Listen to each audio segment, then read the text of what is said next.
I'm here today with my very good friend, Negar Fanouni, who is a kettlebell expert and author of Lean and Lovely. Now, we both love kettlebells. We love kettlebells so much that we love all the lifts, including the very strange ones, or strange looking ones anyway, like the bent press. The bent press is legit. It's a cousin of the windmill, and if you can do a kettlebell windmill, you can do a bent press. Why do you like the bent press? I like the bent press because it's an interesting way to get a lot of weight overhead. So you're always going to be able to bent press. Once you get the skill down correctly, you're always going to be able to bent press more than you can strict press. So it's kind of exciting and empowering in that way. They're like, holy crap, I just got this like crazy heavy kettlebell over my head, and it might be one of the only ways you can do that. So it's a really cool way to get heavy weight overhead. I also like the bent press because my body likes the bent press. So because it puts me through such odd movements that I wouldn't normally do in like regular training, my body really likes the way it feels to like open up those joints. So absolutely, there's a couple reasons it why. gets you out of that sagittal plane, that back and forth plane of movement. Yeah. Something worth noting with the bent press is that unlike other versions of the press, you're not pressing a weight overhead, you're pressing yourself down under a weight. And I'm gonna have Negar demonstrate what her bent press looks like so you can see what I'm talking about. So I'm gonna put my hand right over her weight so that you can see that she's not pressing up. I mean, that thing might have even gone down. Again, one more time if you don't mind. So here's my hand, she's pressing herself down, she's getting away from the bell. She does stand up with it, but that's using her core. Whew. Now, I'm gonna show you what mine looks like, and then we'll talk about that too.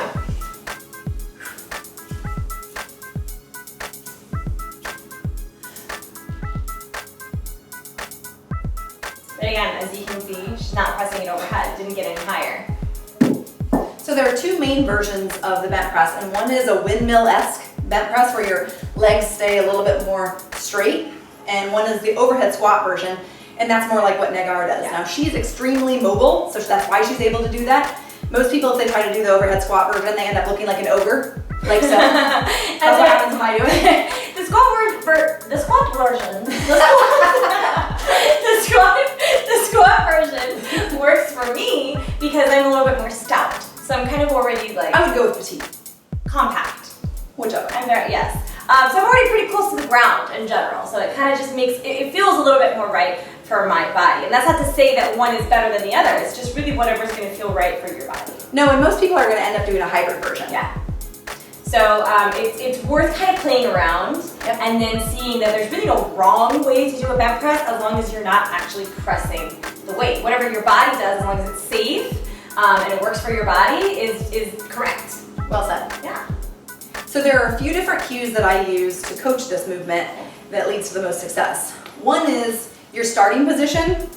So your feet are going to be angled in the same direction, and then I want you to put your elbow right on your sacrum. So reach around behind you. Here is your starting position. Like you're trying to elbow yourself in the butt. Yep. The second is to picture yourself wanting to open a giant bottle of wine underneath you. You are the human corkscrew. I really like that. I bet you did. So from here, you're going to corkscrew your way down. So it's a spiral movement. Here. The third is to think about it as a hip hinge motion. So I'm going to push my butt back as I'm spiraling. And the fourth, and this one is probably leads to the most success weight-wise, is to think about the kettlebell as disgusting and you want to get it away from you.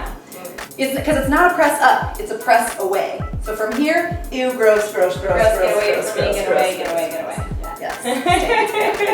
All right, makes sense? Yeah. Anything to add? Well, a couple ways that you can help with those, like those cues are verbal and that can really help, but maybe you're a more kinesthetic person and you need more physical cues. So when Jen was talking about the hinge back, a lot of times what I'll do is I'll take like a resistance band or a rope or anything that is like long enough to put around the person's waist and very lightly sort of tug back as they're going through the movement, and that kind of encourages that pull back movement. The other thing that we can do when you're trying to think about getting the kettlebell, like getting away from the kettlebell, is have a friend, like Jen did, place their hand very gently. Make sure that you give them a little bit of a buffer because you don't want to be like, no, don't move, and then you F them over and they fall underneath the weight. So just give them a little bit of buffer and kind of, give them a physical cue as to where they are in space. If you don't have a friend, I'm sorry, but if you don't have a workout buddy, if you don't have a rad ass, exactly. That's you can always kind of rig that too. I remember when I was first learning how to do the bent press, I was training alone a lot, and so a lot of times I would rig a squat rack.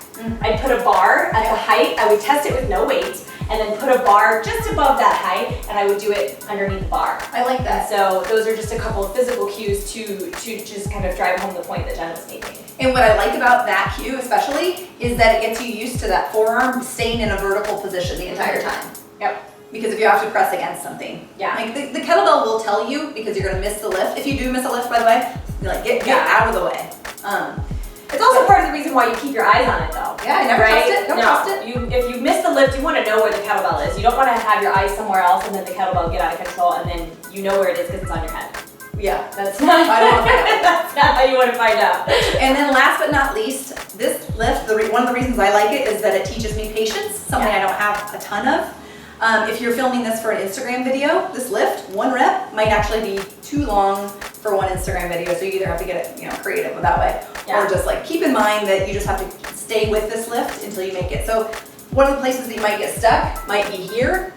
Like be patient, be patient, be patient, be patient, and try to push away, shoulders down, straighten arm, and make it all the way. Yeah, it doesn't have to be a fast lift. No, and it won't be. Yeah, it's something that and it's gonna take a lot of practice and a lot of patience.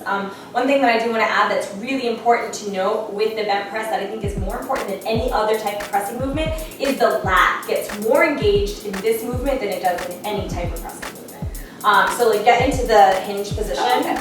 Yeah. So right here, the weight is essentially being supported by Jen's lat.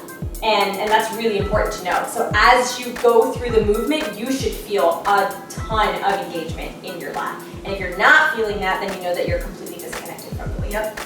We hope this helps. We're going to demonstrate one more rep to send you on the road. Yeah, I hope. You want to go? No, we'll both go. Oh, we'll both go. Simultaneous. Okay, we go.